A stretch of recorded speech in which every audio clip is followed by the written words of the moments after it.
Them joints was fire. If you want to know what that, wait, I'm looking. I'm looking at where my camera was instead of is. If you want to know what that's all about, check out my last reaction. I reacted to the Dragon Ball Legends tale. But right now, yo, what it do X2? Listen, today, per request, we have the Popstar Factory, manufactured by Disney. Now, we all know about Disney, you know what I mean? On this channel, we know about Disney. You know what I'm saying? Dylan and Cole Sprouse, you know what I'm saying? Miley Cyrus. They did Miley dirt. I ain't gonna lie. That joint was crazy. But, let's see how they made pop stars, you know what I mean? Also by patrickcc. Disney has been manufacturing pop stars for the past 20 years. They missed out on Britney Spears. They struck gold with Hilary Duff. We all know Miley, Selena, Demi, and the Jonas Brothers. And the most recent example is Olivia Rodrigo. There's no debate that Olivia Rodrigo is the biggest new artist of 2021. She debuted her first 3 singles at #1 on the Billboard Hot 100, making her the first artist in history to do so. Then her very first album, Sour, debuted at #1 and sold 300,000 copies first week. She peaked at 60 million monthly listeners on Spotify this summer and amassed 4.3 billion Spotify streams. She is the newest addition of the Disney pop star roster that overpowered the early to mid 2000s. But when I found out that she was a former Disney Channel star, it got me thinking, man, we haven't seen somebody this poppin' come from Disney in a long time. The 3 biggest artists to start their careers on Disney are Justin Timberlake, Christina Aguilera, and Britney Spears. But Disney was not able to capitalize on their music careers like they were able to with Miley Cyrus, Selena Gomez, Demi Lovato, and a few others. Justin Timberlake leads me to was on ask Disney? a bunch of different questions. Is Disney responsible for the success of these artists? How did Disney produce as many pop stars as they did in the early 2000s? Where did they go wrong in the 90s? Why haven't they produced any other big pop stars in the past 7-ish years? And have they figured out a new formula that's been spearheaded by Olivia Rodrigo? And there's more pop stars right around the corner? Or was it all just a coincidence? We all know there's no such thing as coincidences. Make sure you're drinking water while you're watching this video. Okay, so Disney is not the sole responsible party for these artists being successful. I mean, after all, they are super talented, and I don't want to take away from them or suggest that they're all just industry plants that have been handed their careers. But is it a stretch to say that Disney scouts talent for their shows that they could see having a career beyond the series that they're casting for? I mean, you can only role play as a teenager for so long. Eventually, they look too grown up and actually get too grown up. Plus, Disney has understood how valuable their brand is when it comes to music since the 1930s. They recognized the start of their record label, Disney Music Group, in 1956, and at the time it was called Disneyland Records. But even 20 years before they started that label, they still released music that accompanied the films that they were putting out. Instead, they would sell the rights of the music to other record labels at the time. The soundtracks to Snow White, Pinocchio, Bambi, and Dumbo are among the more famous ones that were sold to independent companies in order to obtain more funds for their films. He was on Mickey Mouse Clubhouse in the 80s and joined the boy band in the 90s. What the freak? Yeah, that was way before me. Yeah, that is way before me. I ain't know that. I did not know that. Imagine a time where Disney needed more funds. Once they realized how successful that music would go on to be, they decided to lay the framework for Disney Music Group in 1947. And every song produced by Disney since 1960 has been released under their own record label, Disney Music Group. Which brings me to my first question. Does Disney hire actors and actresses with the intentions of guiding their music careers beyond television? Let's fast forward to the early 90s with a Disney Channel show called the all-new Mickey Mouse Club. Also, I should mention that they started the Mickey Mouse Club in the 1950s and even had a... He just said this. Oh, okay, okay. version in the 70s, so this was the third attempt at making it work. But the 90s version was basically a Saturday Night Live type show, but for 13-year-olds. They would do skits and live performances in front of a studio audience, and it would later be aired on television. In the 2 seasons from 1993 to 1994, they had Justin Timberlake, Christina Aguilera, and Britney Spears all on the same show. These were the very last 2 seasons of the show before it would be canceled. And you know the story, Justin, Christina, and Britney all became superstars. In fact, they're the 3 most successful stars to ever come from Disney, and they were all on the same show at the same time. So whoever casted that season had a crazy eye for talent. But these 3 never did an official music release with Disney Music Group. So you have to be thinking that Disney feels like they missed a huge opportunity, right? Right. I'm not going to say that this show made them famous, but Disney gave them the biggest resume booster of all time. Not to mention it was the first time all 3 of them had any real entertainment industry work. It was probably so easy for them to go on and get record deals or get any entertainment work when they had the Disney stamp of approval. And just 5 years after that show, all 3 of them were multi-platinum selling and Billboard charting artists. I find this extremely interesting because in 1989, Disney started their imprint Hollywood Records, which was intended to release music outside of just soundtracks and movie songs, to act more like a traditional music label. So why didn't they try to just sign one of those 3? And in my opinion, this catastrophic miss is where Disney formulated a plan to develop a star on TV on the Disney Channel with the intention of turning them into a pop star. And in 2001, we got the instant hit show clocking in at 2 million viewers per episode, Lizzie McGuire, who was played by none other than Hilary Duff. The premise of the show is a 13-year-old girl who faces the regular personal and social issues of teenage years. Lizzie tries to develop her own identity, but is also attracted to the idea of popularity at school and longs for social acceptance among her peers. Throughout the show, she would express her love for singing and performing, along with literally wishing to be Britney Spears. I like who I am, but I'd like to be Britney Spears. Some pretty epic foreshadowing. In natural Disney fashion, they released the soundtrack to the show on August 13th, 2002, after the first season, and it would go platinum. But Hilary only performed the first song, Can't Wait, on the project, and that song was getting tons of radio play. I even found this old article where critics suggested that the Disney star was getting preferential treatment over Britney Spears. The roaring success of the TV show led to the Lizzie McGuire movie in 2003. In the movie, she's going on a school trip to Italy and finds out that she looks exactly like a famous Italian pop star and becomes her doppelganger and ends up performing pop hits. Sounds like a very familiar plot. Anyways, there were various musical performances throughout the film, but the song performed at the end became the most iconic.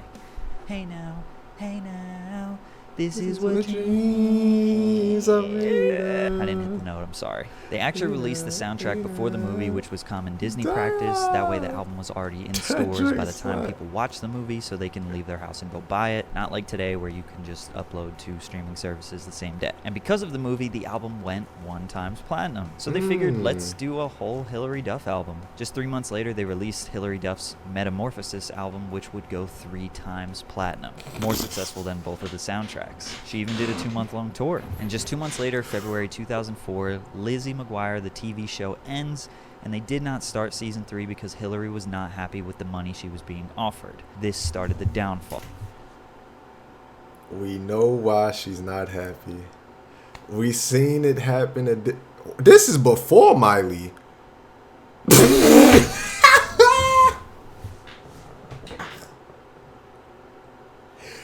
No, that's crazy.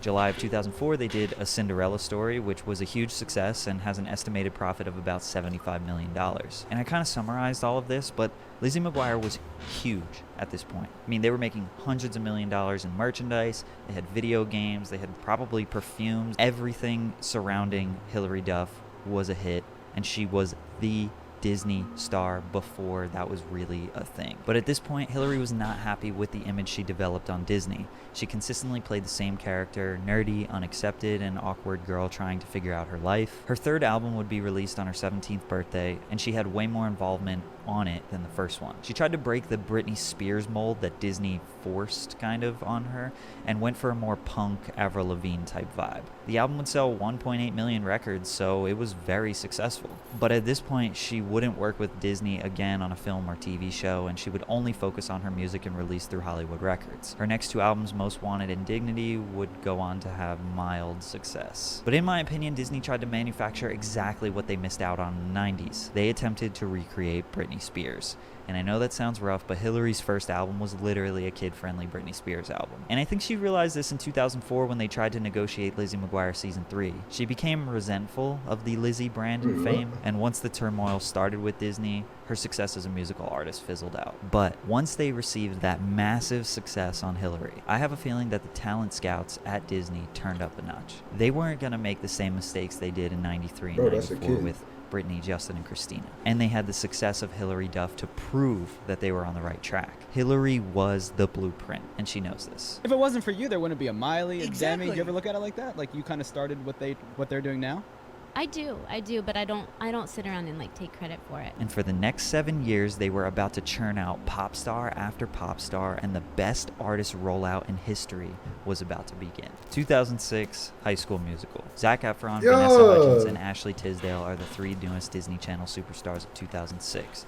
And this movie was huge. Box office numbers were a little low, a measly $4.2 million, but they sold $100 million in DVDs. You know, it wasn't like a real go to the theaters movie. Like, they aired it on Disney Channel. The soundtrack will go 4 times platinum in the US and multiple times platinum around the world. As of January 2016, the album has sold 5 million copies in the US alone, making it the best-selling TV soundtrack since Nielsen started keeping data in 1991. It was also the #1 selling album of 2006. You could make an argument that the soundtrack was way more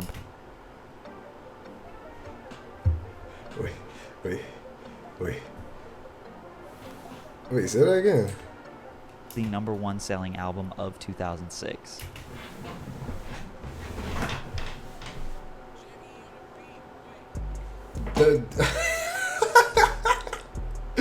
The High School Musical album was #1 in 06.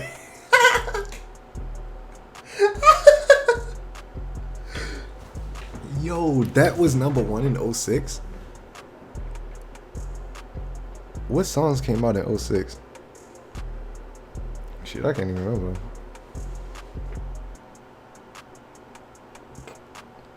#1 in 06. God. You could make an argument that the soundtrack was way more impactful and successful than the movie. Hold on. Why are they saying the disrespect to Corbin Blue? Nah, look at bro drip. What the freak? This is top tier disrespect.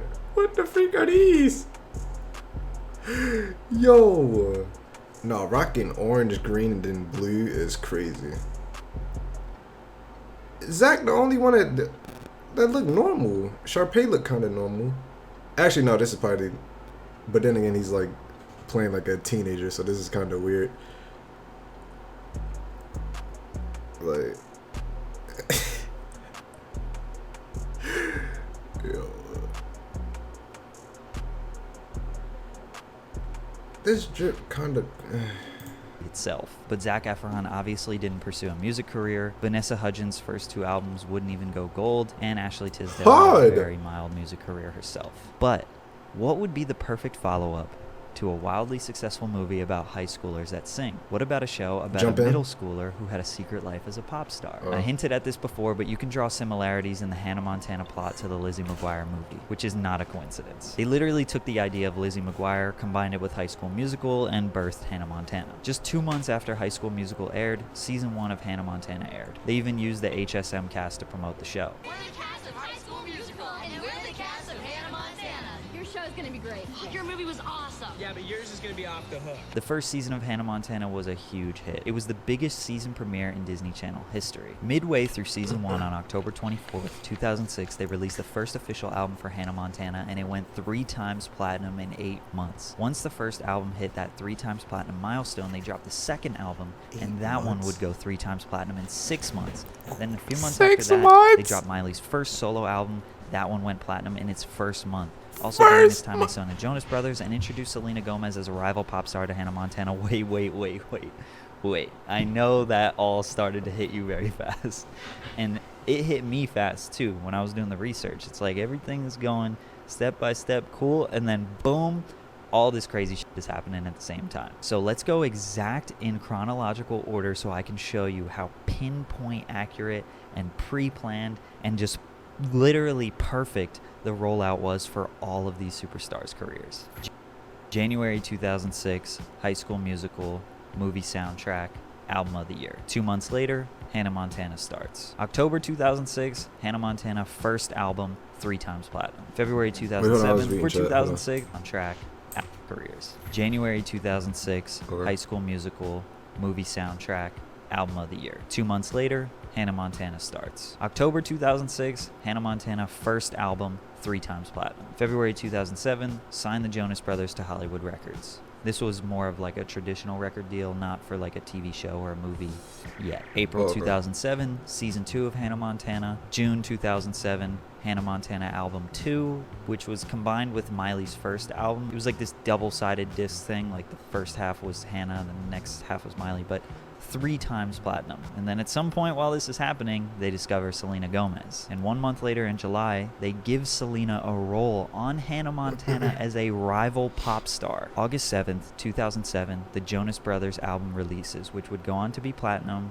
but listen to this rollout. 10 days after the album releases, August 17th, High School Musical 2 premieres on the Disney Channel. This premiere was significantly higher than High School Musical 1.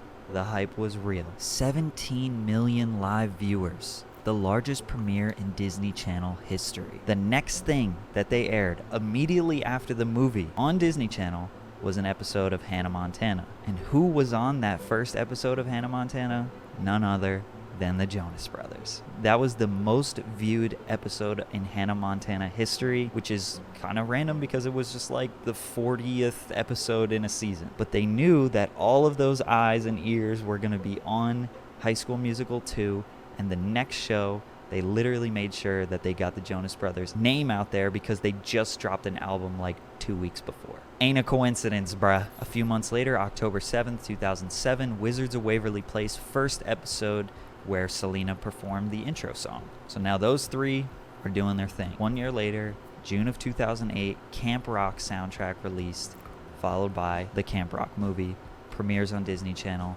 to 8.86 million viewers, which had the Jonas Brothers and Demi Lovato. So at this point... Yo. For real, the 90s Bulls, bro. They going... Yo, what? Bro, they just bit.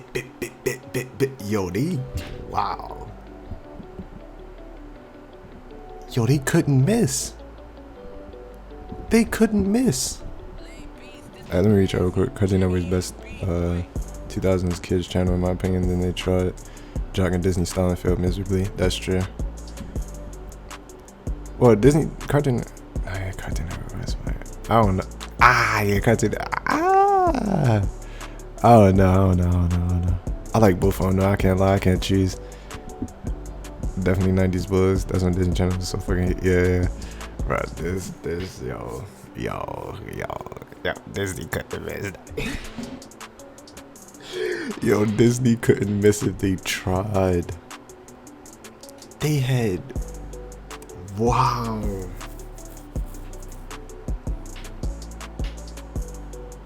Like, bro, this is like years of planning. Like,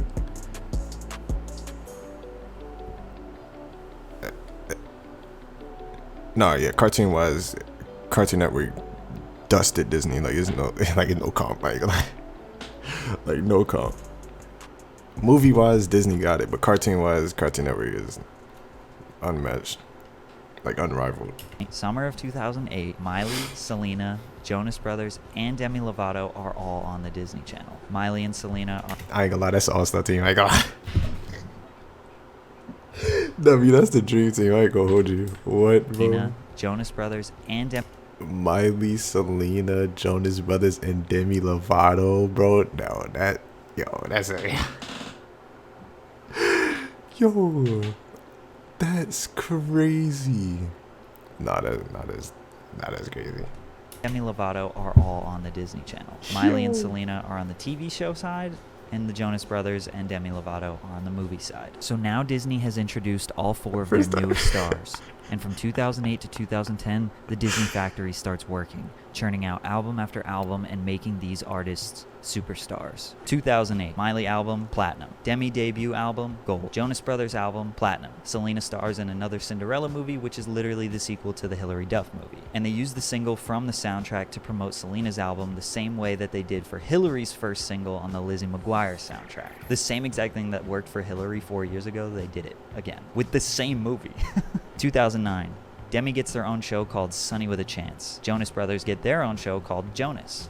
So now all 4 stars have their own show on the Disney Channel where they also perform the intro. Sunny with a Chance Selena is and underrated. Demi also get a movie together called The Princess Protection Program, which was wildly successful. So you see, this is another time where they used 2 stars or different stars of different shows to help promote a new one, because Demi is still relatively new to the Disney scene compared to the other 3. They also used this movie to promote Demi's album, Here We Go Again, which went gold. Wizards of Waverly Place soundtrack drops, double platinum. Miley Cyrus releases Party in the USA, diamond, 10 times platinum. Still her biggest song to date, actually. Wizards movie drops, second highest viewership of all time, which kind of certified that Selena was maybe even bigger than Miley on Disney at the time. And again, I had to summarize all of that heavily. Like, there were tons of little details, but those were just the big things. But Disney laid the foundation for all of this. Cast a star for a TV show or a movie, release the soundtrack with a song performed by them, then use other popular shows and movies to cross-promote, drop Why an y'all had album, to use give that them picture their of own Miley, TV bro? show or movie depending on which one they started with, rinse and repeat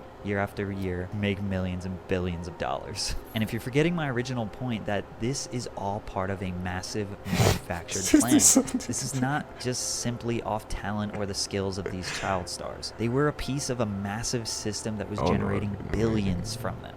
It was a literal factory, and it was all falling into place perfectly in 2009. And you see how they went step by step from 2001, just gradually getting better and better at it, until in 2009 it was all just working all at the same time, and everybody was peaking, and Disney's making billions of dollars. But just as everything was working perfectly in 2009, 2010 was when it came to a screeching halt. The end. Yeah. Oh, Lion King. In my opinion, matter of fact, fuck your opinion, Lion King is the greatest Disney movie ever. I don't want to hear anything. I ain't trying to hear it. No debate. Lion King is the greatest movie, greatest Disney movie ever created. I don't, you know what I mean? Simple. You can fight me. I don't care. But, bro, that's why the joke about Disney was so... It's actually true. If you can't sing... if you can't sing... You...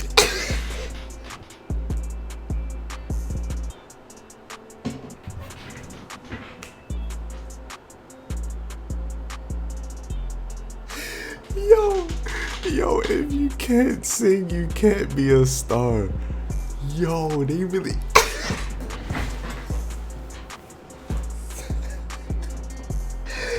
You're like, oh, you're a great actor. This is amazing. Wow, you really sold me that performance. But can you sing?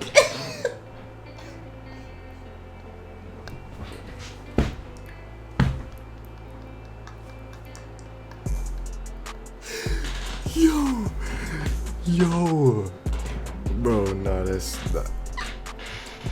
Yo, nah, that's crazy. I ain't gonna lie.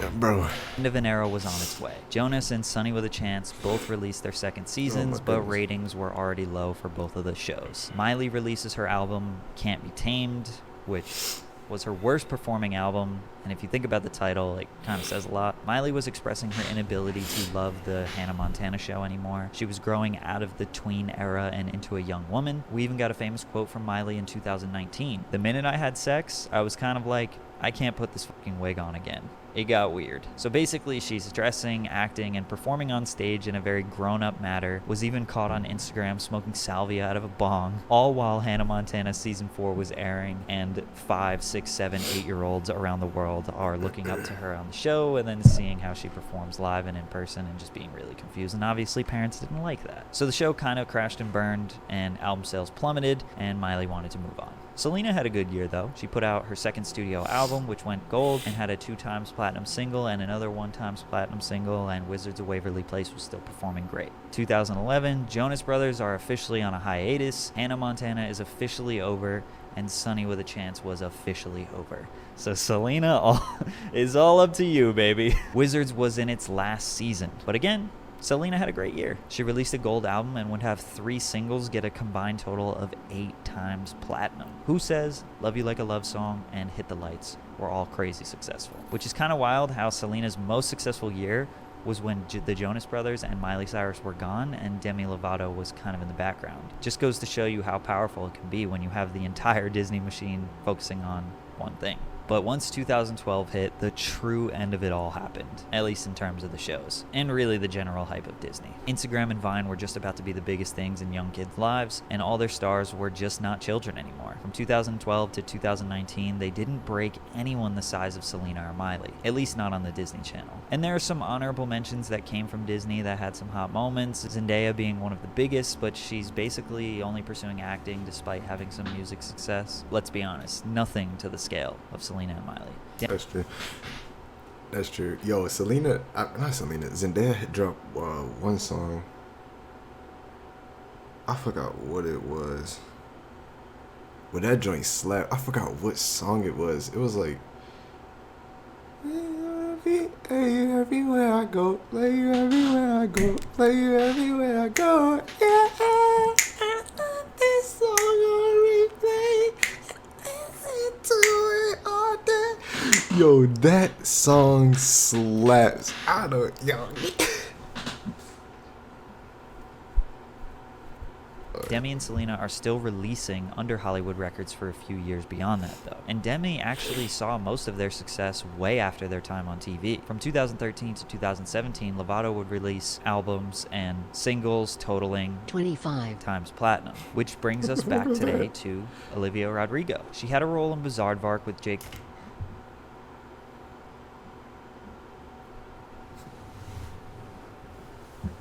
Madison Pettis. Nah, Madison Pettis is bad, I ain't gonna lie. Shutty bad. Paul, show was trash. Wait, what? Role in Bizaardvark with Jake Paul, show was trash. I don't know. I didn't watch it. I was a whole ass adult at that point. But her more significant role and bigger fame came with the Disney Plus show, being the star of High School Musical, The Show. Trash ass name. But Terrible name. she wrote 2 songs, All I Want and Just for a Moment, on the soundtrack, which were very successful songs. I mean, nothing to the level of the original High School Musicals, but who doesn't love a good reboot? And then she would go on to sign with Interscope Records and work on her debut album Sour, which broke numerous records. So Olivia never released any music with Hollywood Records. No solo songs, no albums, no nothing, aside from the songs that were in the High School Musical show. And after all the research I did, after everything I've laid out in front of y'all, it raises so many questions. And I have a few speculations. Maybe Disney has just recently figured out how to adapt to the new TV climate with Disney Plus. Because we all know people ain't watching cable, and they haven't been for the past few years. They don't know how to adapt to this new music climate because the only way they had successful record sales was by dropping albums the same day that they premiered a movie or a TV show that had the artist in the damn show. So Olivia was able to get her fame up, then quietly move over to a real record label who could make her a star in 2021. Or this. Disney makes these people famous. I mean, everyone, starting with Hilary Duff, all got their fame from Disney. No question, no debate. Maybe Disney has one of them for life contracts where they low-key get a small percentage of everything that they make forever. So it doesn't really matter if the talent releases with another label or uses them to become famous because they got that finder's fee forever. Which sounds kind of like a conspiracy, but think of the platform and the resume Disney gives you when you're a young talent, actress, music, whatever it is. You have the Disney stamp of approval, like the biggest business ever. There is no doubt that Disney has mega connections in these record labels. Hell, they could probably even buy every single record label out there. So is it really a stretch to say that if you get discovered by Disney, maybe they got you for life? Or the third, which is a bit more positive and a little more open-ended. Maybe Disney finally figured out the finesse, and Disney Plus is about to give us a whole new era of Disney pop stars. And they have been plotting and planning their new blueprint for the past 7-ish years, and Olivia is their first example. Kind of like when they missed out on Britney in '94 and made Hillary in 2001. Disney kind of held on to Demi and had a lot of success with her for the past few years, but they've been plotting and working on something new, and we have Olivia. Maybe this is just the beginning of the Disney Plus era, which would mean more iconic shows, and even better, iconic pop stars, iconic music. But what do you think? New videos on my main channel every Tuesday at 2 p.m. Eastern, so make sure you're subscribed and you have post notifications on. I want to see you comment first, and I want to see you drinking water.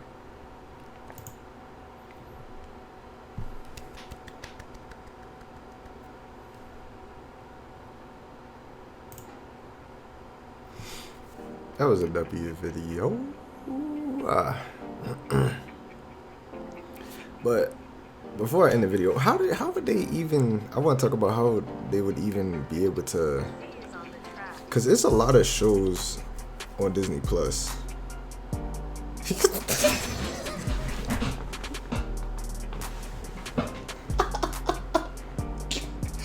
Hey yo, yo, sit in it.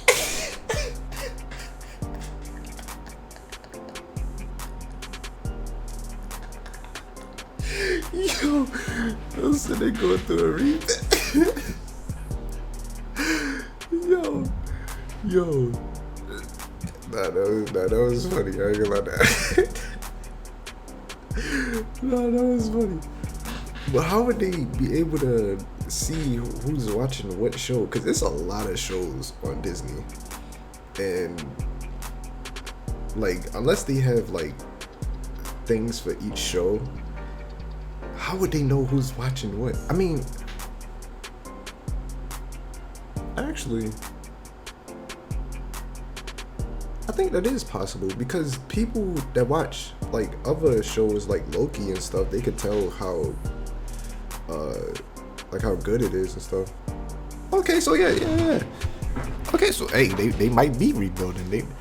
They might got some. Hold on. They might got some. Hold on. All right. But anyway, if you enjoyed the video, you already know what to do. Hit the like button, subscribe, join the XT crew, and I'll see you in the next one. Peace.